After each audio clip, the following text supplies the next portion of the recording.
The foaming concentrate is a 0 pH, so it works very well with acidic or alkaline-based cements. It's not a soap, but it is it is, and it's not necessarily a surfactant, but it does have those qualities to it. The container itself holds about 6 gallons, and I think I mixed up like 3 or 4 gallons of this concentrate. It only takes about 3 ounces of the concentrate per gallon of water, so it goes a long way, and I think a gallon of that concentrate runs around 30 bucks or so, or something like that. All of the data, pricing, and that type of information can be found on the P2 or Project 2 video data page, where all the rest of the videos are located for this particular project. And also there'll be a listing in the topic by artist on Project 2.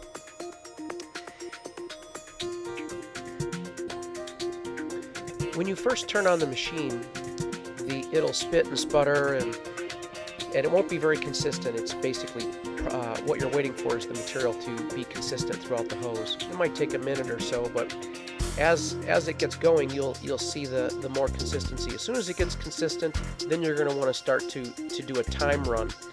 A time run is where you basically want to find out how much time it takes to make a cubic foot of foam.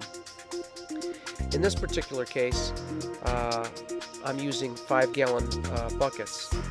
1 cubic foot is about 7.5 gallons, so I'm going to fill up this bucket here, and also another halfway up another bucket to establish my time once the machine is at its optimal, working.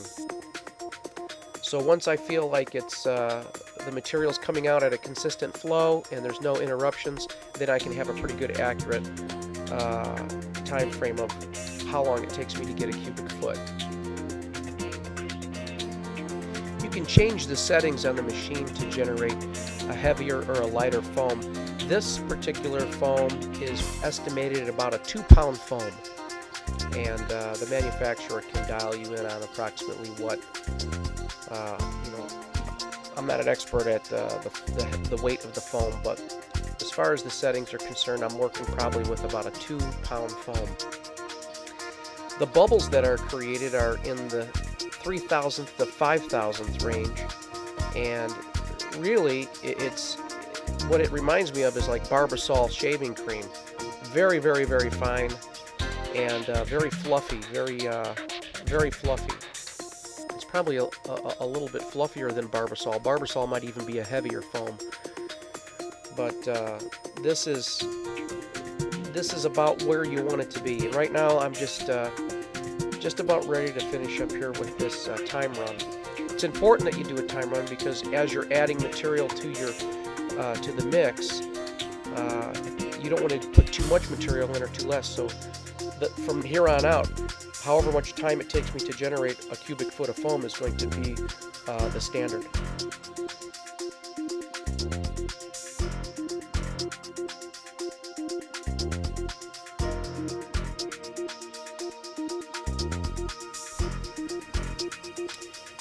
If you can get yourself a deep belly wheelbarrow here like this really works very nicely.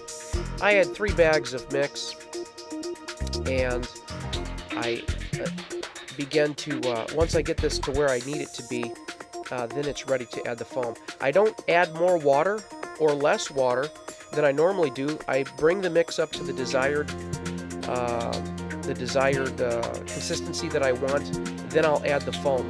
Even though I am adding moisture to the mix via the foam, I don't try to compensate or take away water from the mix. I bring my mix up to its normal consistency, then I add the foam.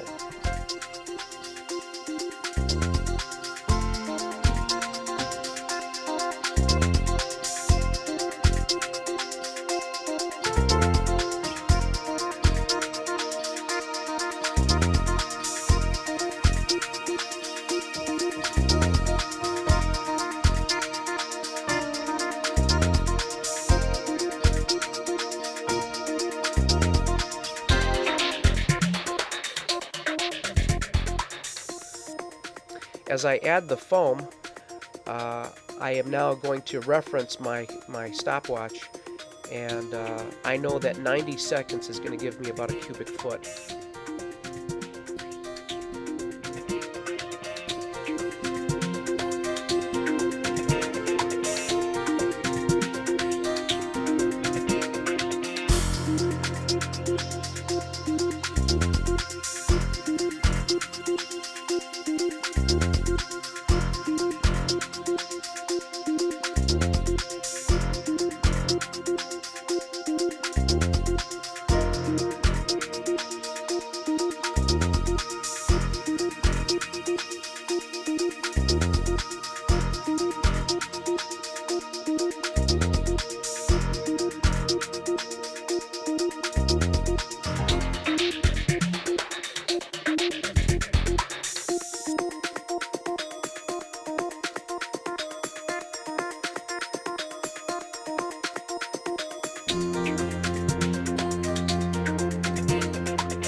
Okay, let's see what we can do with this stuff now.